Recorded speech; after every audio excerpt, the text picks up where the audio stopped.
Good morning friends, my name is Ankit Sharma. जैसे कि आपने कल पिछले हमारे लेक्चर्स में हमने पढ़ा कि इन्फ्लेशन क्या होती है, आज हम उसी सीरीज़ को आगे बढ़ाएंगे कि इन्फ्लेशन के हम कुछ कॉजेज़ को देखेंगे, कुछ स्टेजेस को समझेंगे। तो आज का टॉपिक भी उतना ही इम्पोर्टेंट रहेगा जितना पिछले का टॉपिक रहा है। तो ये आपके जेके एसएसबी पंचायत अकाउंट असिस्टेंट के एग्ज़ाम में जर्नल इकोनॉमी का जो सिलेबस है उसमें एक पर्टिकुलर कंपोनेंट इन्फ्लेशन भी है।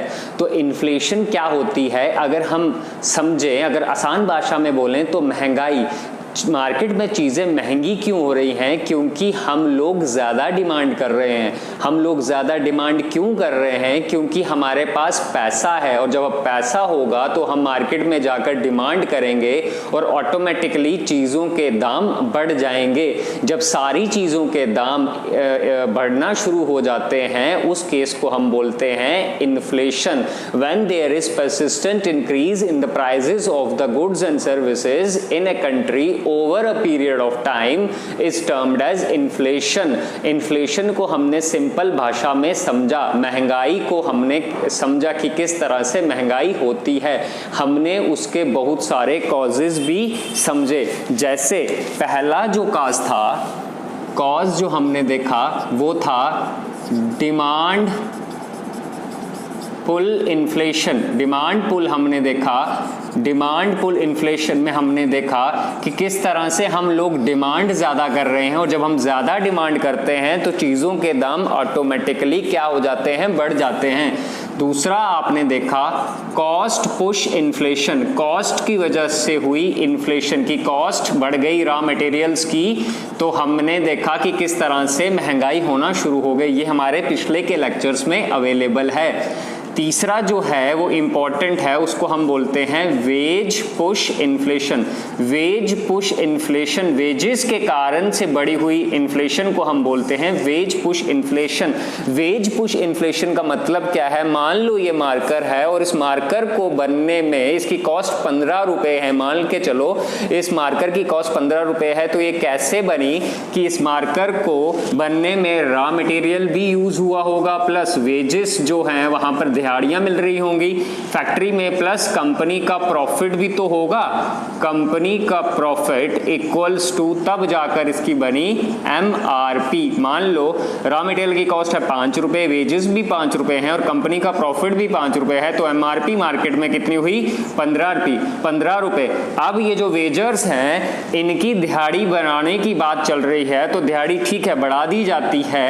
5 रुपए तो रॉ मटेरियल ही रहे, वेजेस कितने हो गए? 10 रुपए, और कंपनी तो अपना प्रॉफिट कम थोड़े ना करेगी, वो भी 5 यूनिट है, तो कितना हो गया? 5 10 5 15 5 20 रुपीज 20 हो गया। तो 15 से रुपीज 20 हो गया। किस कारण? कि वेजेस बढ़ा दी गई, और जब वेजेस बढ़ा दी गई तो मार्केट में मार्कर के प्राइस शूट कर गए। ऐसी कंडीशन को हम बोलते हैं वेज पुश इन्फ्लेशन।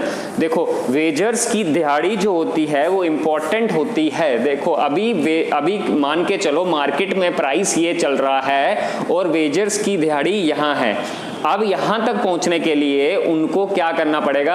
अपनी दिहाड़ी बढ़ानी पड़ेगी। मान लो कंपनी अगर दिहाड़ी बढ़ा देती है तो यहां तक तो पहुंच गई, तो क्या जो चीजों के दाम जो पहले यहां पर थे क्या वो इतने ही रहेंगे? नहीं। मैंने आपको समझाया कंपनी का प्रॉफिट भी, कंपनी अपने प्रॉफिट से क्या करेगी? कंप्रोमाइज नहीं करेगी। तो दाम क्या हो गए?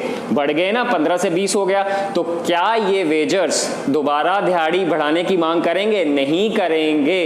तो याद रखना, एग्जाम में क्वेश्चन आता है इस वेज पुश इन्फ्लेशन की वजह से वेजर्स पर जो होता है नेगेटिव इंपैक्ट पड़ता है। नेगेटिव इंपैक्ट मतलब वो यहां पहुंचने के चक्कर में, यहां पहुंच तो गए पर यहां के प्राइसेस फिर शूट कर गए, तो उस चक्कर में उनको नुकसान ही हुआ। तो वेजर्स पे ये नेगेटिव इंपैक्ट पड़ता है। Very very important.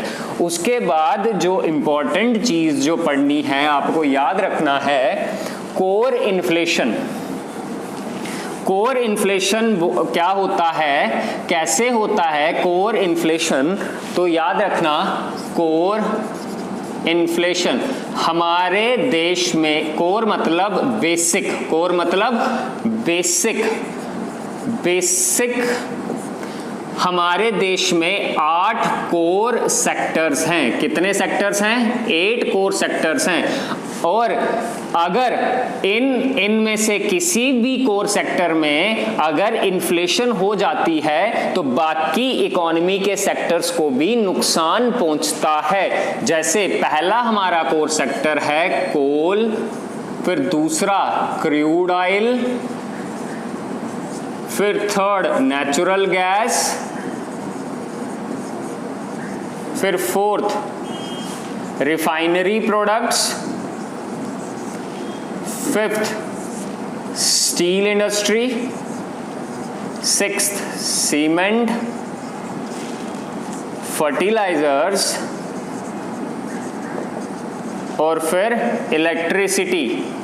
अगर ये कोर सेक्टर्स, अगर इनमें से किसी भी एक कोर सेक्टर में इन्फ्लेशन होती है तो बाकी सेक्टर्स को भी नुकसान पहुंचेगा, उनके प्राइसेस भी शूट कर जाएंगे। मान लो कोल और क्रूड ऑयल के दाम बढ़ गए तो ट्रांसपोर्टेशन के दाम बढ़ जाएंगे, और ट्रांसपोर्टेशन के दाम बढ़ गए तो उनमें जो चीजों को जो ट्रांसपोर्ट करके एक जगह से दूसरी जगह ले जाया जा रहा है, उन चीजों के भी दाम ऑटोमेटिक बढ़ जाएंगे। उस केस को हम बोलते हैं core inflation. Very very important. I hope आपको ये समझ में आया होगा।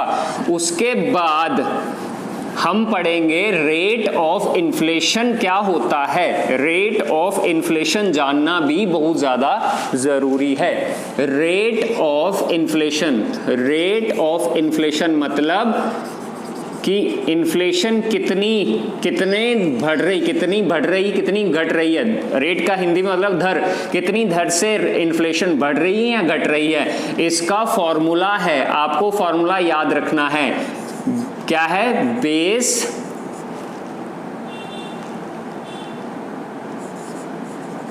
Price air minus current price air upon base price air into 100। ये रेट ऑफ इन्फ्लेशन है। बेस प्राइस एयर क्या होता है? मान लो ये मार्कर है, करंट में इसकी कीमत है, current price air, current air कौन सा चल रहा है इस समय? 2020।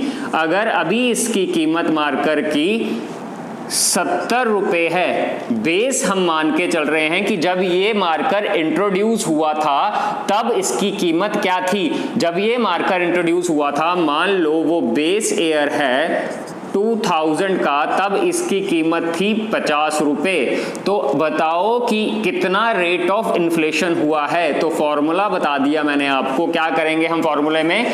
बेस प्राइस एयर कितना है? 50 रुपए माइनस करंट प्राइस एयर 70 रुपए माइनस यहाँ 50 इंटू 100। 70 में से 50 गए 20, 50 इंटू 100, 5 4 20। ये कितना हो गया? 40%। 40% क्या है हमारी? क्या हुई? 40% हमारी क्या हुई? Rate of inflation. I hope आपको ये समझ में आया होगा। तो base price air minus base price air से हमने तुलना करनी है करंट प्राइस एयर का। हमने क्या करना है? तुलना करना है कि 2020 करंट प्राइस एयर है 70 रुपए है, तो बेस प्राइस 2000 था, 50 रुपए थे। फॉर्मूला लगा के हमने रेट ऑफ इन्फ्लेशन कैलकुलेट कर दिया। आप इसका स्क्रीनशॉट ले सकते हो। नेक्स्ट जो इंपॉर्टेंट है वो है स्टेजेस। स्टेजेस क्या हैं इन्फ्लेशन की?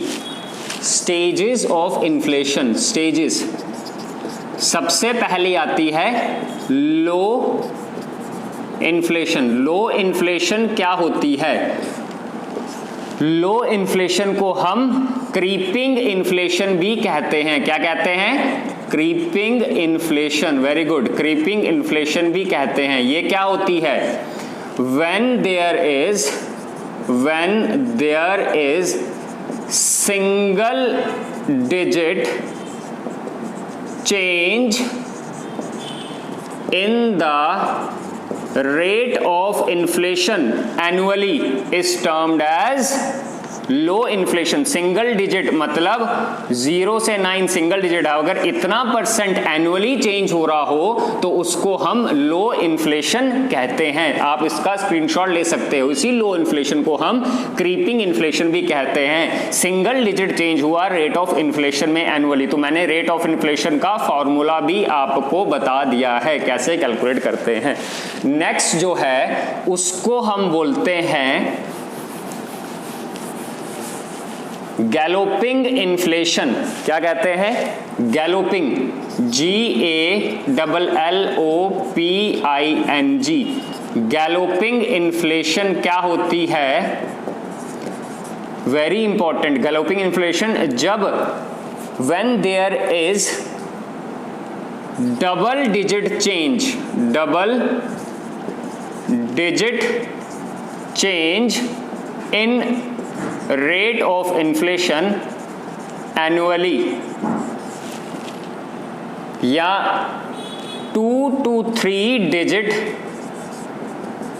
change annually। 2 to 3 digit मतलब 10 से 999, इतना अगर आपकी परसेंटेज शूट हो रही है, बढ़ रही है, उसको हम बोलेंगे galloping inflation. Very very important. और इस गैलोपिंग इन्फ्लेशन को हम वॉकिंग इन्फ्लेशन भी कहते हैं, वॉकिंग इन्फ्लेशन भी कहते हैं,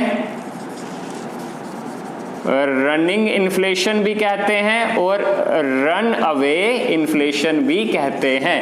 when there is double digit change या 2 to 3 digit change annually is termed as galloping inflation. Galloping मतलब निगलना। ऐसी कंडीशन जब इकोनॉमी को ये इन्फ्लेशन निगल लेगी तो उस केस को हम बोलते हैं गैलोपिंग इन्फ्लेशन। अब जो इंपॉर्टेंट है वो है हाइपर इन्फ्लेशन। हाइपर इन्फ्लेशन क्या होती है? हाइपर इन्फ्लेशन, हाइपर इन्फ्लेशन मतलब 2 to 3 digit change in rate of inflation overnight, रातों रात, रातों रात 10 से लेकर 999, 2 से 3 डिजिट चेंज। अगर रातों रात इतना रेट ऑफ इन्फ्लेशन हो रहा है उसको हम बोलते हैं हाइपर इन्फ्लेशन। हाइपर इन्फ्लेशन को आप अनकंट्रोल्ड इन्फ्लेशन भी कह सकते हो। Very very important. Hyper inflation एक ऐसी कंडीशन जब रेट ऑफ इंटरेस्ट इतना ज्यादा हो गया कि रेट ऑफ इन्फ्लेशन इतना ज्यादा हो गया कि आप उसको कंट्रोल ना कर पा रहे हो, उस केस को आप बोलते हो हाइपर इन्फ्लेशन। इस हाइपर इन्फ्लेशन को अनकंट्रोल्ड इन्फ्लेशन भी कहते हैं। पहले वाले आपने जो देखे वो एनुअली हम मार्क कर रहे थे, अभी हम उनको क्या देख रहे हैं हाइपर इन्फ्लेशन में ओवरनाइट, रातों रात अगर 2 से 3 डिजिट चेंज हो रहा है उसको हम बोलेंगे, क्या बोलेंगे? Uncontrolled inflation. Very very important. Next जो एग्जाम में आपको पूछ सकते हैं वो ये पूछ सकते हैं कि रिसेशन क्या होता है? What is recession? रिसेशन अगर हम लेमन लैंग्वेज बोले मंदी, रिसेशन क्या होता है? जब मार्केट में आपके पास लिक्विड्स भी हो, पैसे की परचेजिंग पावर भी हो और पर आपके पास लिक्विडिटी नहीं हो, उस केस को हम बोलते हैं रिसेशन। लिक्विड्स मतलब चीजें, कमोडिटीज, और लिक्विडिटी मतलब कैश।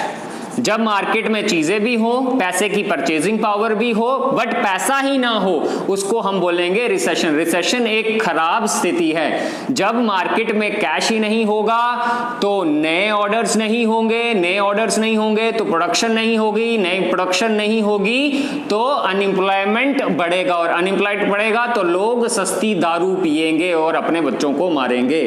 खैर, ये था रिसेशन। नेक्स्ट है